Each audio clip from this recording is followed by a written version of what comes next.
Жестко. Завалили. Юрка, кто смотрит?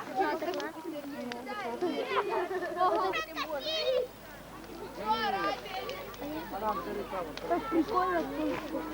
Юр, ты идешь откуда? привет. Привет. Че, блядь, прячешься? А ты что нас снимаешь? Че, вас еще не выгнали? Не обязательно ходить. Не обязательно. Чё? А, Пошел быстрее. Женя! там батарейка уже кончается.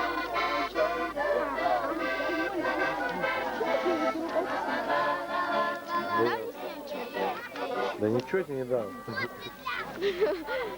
Ну так поснимать надо, больше в туалет убежала, правильно, тебя убить. Катя отвечает за всех троих.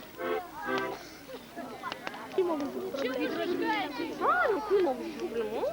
Катя ответила за всех троих. Нет. Что, у вас уже кончили? Сжигают вот эти вот. Ну, Да? осталось штук 7, наверное.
Сейчас не так.